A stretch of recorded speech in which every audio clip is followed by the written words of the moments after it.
Okay, blogging SEO, as I said before, make sure that you do, before you think of anything, and we say this even if you're adding content on a website, think about your SEO. What's the keywords that are involved in that article or in that page? What do you want to be found on? And you want to integrate that, obviously, into the thinking about your topic, from the title, the keyword-rich categories. Remember I talked about those RSS categories. You want those to be keyword-rich so that people can find you in those areas. You want to check it. You want to make sure that in the entry itself you've gotten your keywords in there, your titles, descriptions.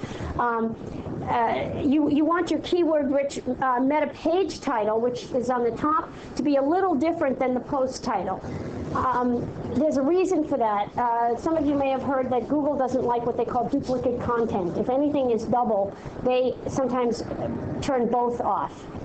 So not only don't you get the topic and the title that you want, but they cross both out because, you know, remember, Google is algorithmic, which means that an algorithm, a robot, goes out and looks at your text, and all it can come back is with data and says, these two things are exactly the same, we don't like it, and they cut it out. So you have to know that, and so we're saying if you can differentiate a little bit in any of your content also. The other thing too is if you have an article on your blog or you have some part of your blog that's already on your website, change it. Make sure whatever you put out as content is not duplicated somewhere else on your site. Very important. That's a very important point for SEO. What did you say about syndication? Can you just say that one more time? For the content in your blog that's on your website. Change it a little bit. In other words, make sure you don't have the exact wording because Google will see that as exactly the same, and they're going to ban you for it. They block it and they make it invisible. So it's really undoing all the good stuff that you're trying to accomplish. So just try to keep it a little fresher. You know, if you have to change a couple of words around, you know, just reposition it a little bit. Louise, the post title permalink to where? Permalink is merely, this is a little confusing, but a permalink merely is something that, by the way, happens automatically in the right software. It just means that you have a page somewhere, and then wherever it is integrated, it appears there, and that it doesn't disappear when it's off the page. So it's nothing you're going to see, but it just archives it so that when it disappears from, you know, like your blog page is only a certain length. And what happens is your newest post goes on top. So this other one goes away. So a permalink just makes sure that it's housed somewhere. Same thing as an archive? It's like an archive, yes, it's archived. But it happens automatically, and it's called a permalink. And I asked about this because I'm not the technical person that actually does all this stuff. But from my understanding is this happens automatically when you put that in. You know, it'll say permalink in the blog software. But just know it's a duplicate of that. It's not duplicate content. It's just a way of not having it disappear when it's off that page, because you can't see it. That's another reason, though, to have, remember I said to have the old ones down on the bottom. If you have a couple good ones, you want to bring those back up, because the old ones may not be visible. And you may have a post that got a lot of attention, and people may still need to know it. So that would be something to keep.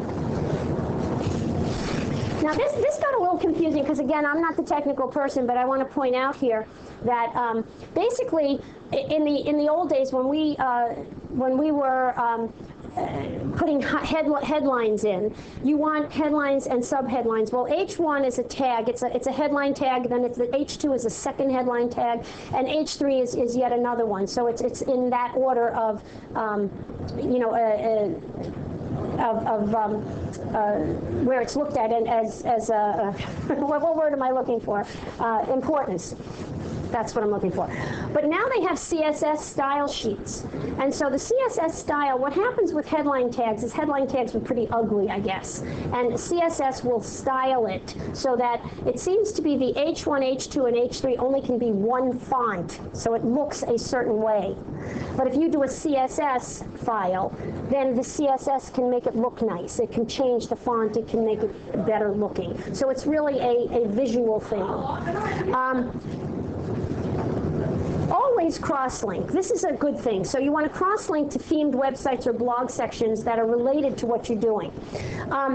The other thing is the last one where it says use rich anchor text embedded links. What that means is that if I'm looking at, let's say I'm saying commercial real estate is great, and then I want to link to a commercial real estate, I might have a link called commercial real estate. I might embed that word in the link. So the link actually has the text of what I'm linking to. That's called embedded text link. And that's good because that's also search friendly. So you want to, whenever you link out to somewhere else from a blog or from a newsletter or whatever, you want to embed that link with the right anchor, what they call anchor text. Short and clean URLs, I talked about that.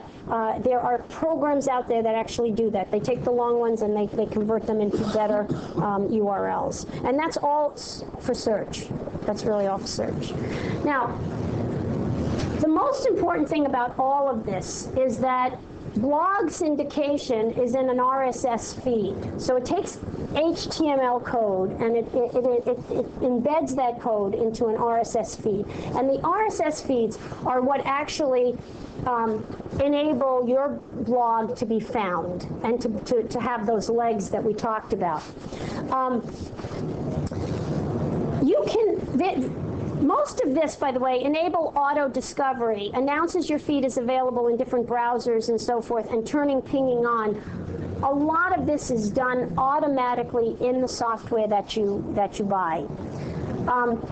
Ping-o-matic, what happens is if you are not in a piece of software that has an automatic RSS feed attached to it, so you can just put it in, you can actually submit your blog to a website. It's called Ping-o-matic without the hyphens in there, www.pingomatic.com. And Ping-o-matic is a directory that actually people go to submit all of their blogs, so that that allows anyone who is not in a pinging system to get involved in the pinging system.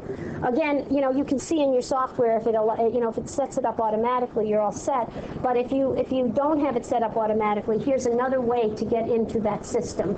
And this is a manual way. In other words, it's not automatic, it's manual. You put it in, you subscribe to it. And I think it's free. I think this is mostly all free stuff out there.